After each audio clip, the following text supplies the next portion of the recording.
السلام عليكم ورحمة الله وبركاته. ازيكم عاملين ايه؟ يا رب تكونوا بخير. لو اول مرة تشوفوني ما تنسوش تشتركوا في القناة وتحطوا لايك للفيديو. كل سنة وانتم طيبين وعيد اضحى مبارك عليكم.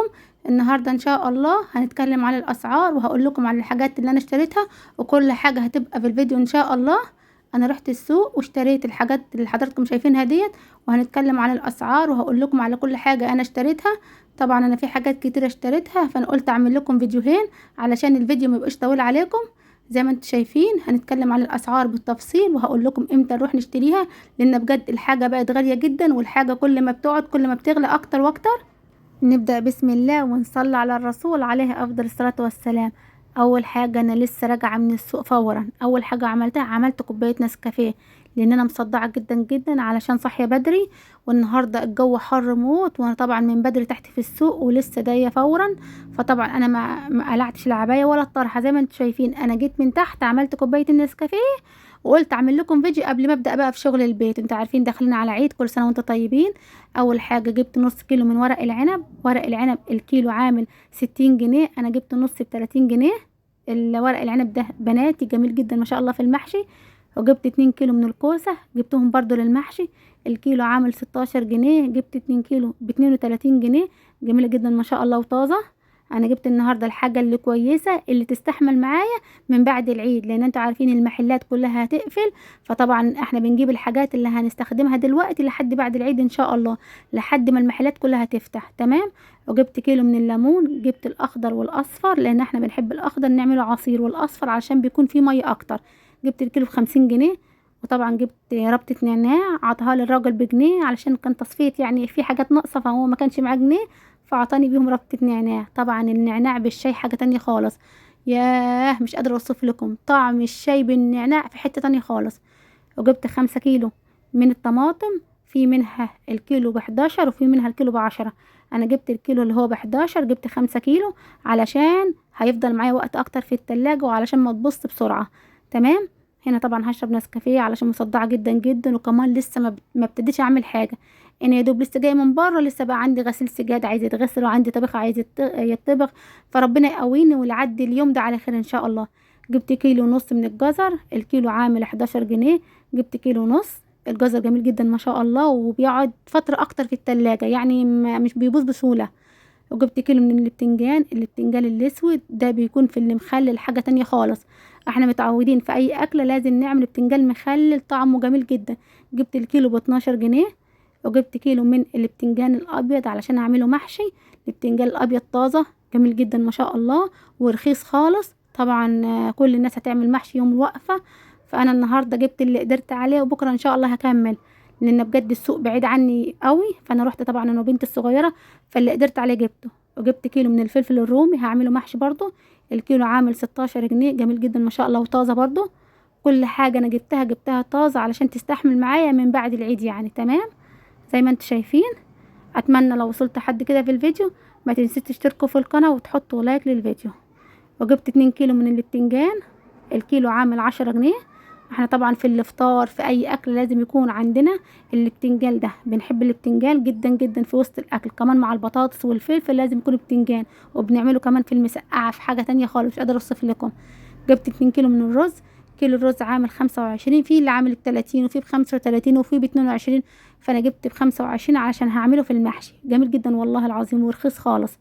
وجبت 5 كيلو من البطاطس، كيلو البطاطس عامل 9 جنيه، في بطاطس عاملة 8، في بطاطس عاملة 9، في بطاطس عاملة 7، زي ما انتوا عايزين. انا جبت 9 علشان تستحمل معايا بعد كده تمام. الحاجة اللي كويسة اللي سعرها حلو تستحمل معاكم من بعد كده، الحاجة اللي هي بتبقى مستوية مش هتكتر معاكم وهتبوظ بسرعة تمام. وجبت استرتش، جبته ب40 جنيه علشان انا لما بعمل اكل ولا حاجه بنزله لاي حد تحت فبغطيه بالاسترتش، او مخزن اي حاجه في الفريزر برضو يعني بغطيه بالاسترتش. وجبت السلوفان ده جبته ب90 جنيه، في ب40 في ب90 حسب ما انت عايزه. وجبت علبه من المناديل اللي هي فاين، جبتها ب25. انا ورايحه السوق النهارده بنتي بتقولي يا ماما مش هنجيب الحاجه بتاعت الكعكه والبسكويت، قلت لها يا بنتي ده احنا في عيد لحمه، انا اول مره اعرف ان في عيد اللحمه الناس بتخبز كعك وبسكويت. قالت لا يا ماما احنا عايزين كعك وبسكويت، قلت لها حاضر من عينيا. رحت طبعا جبت الدقيق، وجبت ريحة الكعك، وجبت النشادر علشان اعمل بسكوت وعشان اعمل كعك. طبعا هعمل ايه، ما احنا كده كده قاعدين في البيت فترة طويلة، فلازم اعمل لهم اللي هم نفسهم فيه يعني. فطبعا انتوا عارفين احنا خدنا الاجازة وتعبنا جدا في اللي هم عايزينه، انا بجيبه والله. جبت ب5 جنيه نشادر وب5 جنيه ريحة الكعك. وجبت البطرمان اللي انتوا شايفينه ده، انا طبعا كنت جايبه زبده في الفريزر علشان اسيحها، فلازم يكون عندي بطرمان، فاشتريت البطرمان ده. اشتريته ب15 جنيه. وجبت ب20 جنيه من الشوكولاته الشيبس علشان اعمل بها الكيكات.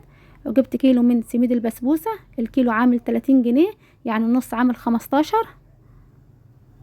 وجبت كيلو من اكياس الزباله اللي هي النوع الكويس اللي يستحمل معانا، جبت الكيلو ب40 جنيه. وجبت 2 كيلو من الرز البسمتي، في نوع رز عامل 60 وفي نوع عامل 65، فانا جبته ب65، بتكون الحبه بتاعته طويله شويه، انما اللي هو ابو 60 ده الحبه بتاعته بتكون صغيره شويه. وجبت 5 كيلو من الدقيق، دقيق اسمه السلطان، جميل جدا في جميع المعدنات. انا عملت لكم فيديو قبل كده عنه ووريت لكم في كل الفيديوهات اللي انا استخدمته فيه. انا جبت 5 كيلو للكعك والبسكوت والحاجه اللي هعملها للبنات ان شاء الله. وهنا جبت كيلو من انا جبت كيلو الدقيق ب20 جنيه، جبت ال5 كيلو ب100 جنيه. وجبت كيلو من البرجر، الكيلو عامل 130، جميل جدا ما شاء الله، ومتغلف تغليف عالي جدا، والطعم مش قادره اوصف لكم، وريحته تحفه جدا. انا جبت كيلو، يعني النص عامل 65 والكيلو عامل 130، انا جبت كيلو بس. وجبت كيلو من الكبده متقطعه شرايح صغير خالص، انا جبت الكيلو ب170، ما شاء الله جميله جدا وطعمها. انا عملت لكم فيديو قبل كده عنها، هسيبه لكم في صندوق الوصف. وجبت 2 كيلو من السجق، الصدق ده جميل جدا جدا، طعمه في حته تانية خالص، انا عملت لكم فيديو عنه قبل كده برضو، هسيب لكم اللينك في صندوق الوصف. وجبت اللي هي اطباق الفل ديت اللي انا هخزن فيها الفراخ والحاجه اللي انا هجيبها في التلاجة ان شاء الله، هعمل لكم برضو ريفيو عنها. الكيلو السجق عامل 140 جنيه، الطبق الصغير عامل نص جنيه، والطبق الكبير عامل جنيه. انا جبت 10 من ده وجبت 10 من ده، ودي المشتريات اللي انا اشتريتها النهاردة. وبنصح اي حد انكم تلحقوا تشتروا الحاجة من دلوقتي، لان كل ما بتطولوا ما تشتروش الحاجة كل ما الحاجة سعرها بيزيد. يعني النهاردة الحمد لله الاسعار كانت كويسة جدا، الحاجة كانت رخيصة جدا بجد والله. يعني النهاردة انا جبت 4 كيلو سمك، كيلو السمك عامل 80 جنيه، والمصحف رخيص خالص، والفراخ النهاردة رخيصة برضو خالص.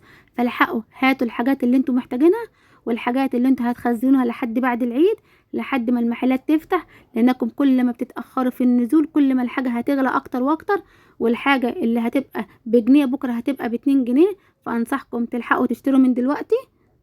فانا بكرة ان شاء الله نازلة السوق تاني علشان في حاجات لسه ما اشتريتهاش، فان شاء الله اول ما ارجع على طول هعمل لكم فيديو عنها. وبكده فيديو النهاردة هيكون خلص معانا. لو عجبكم فيديو النهاردة ما تنسيش تشتركوا في القناة وتحطوا لايك للفيديو.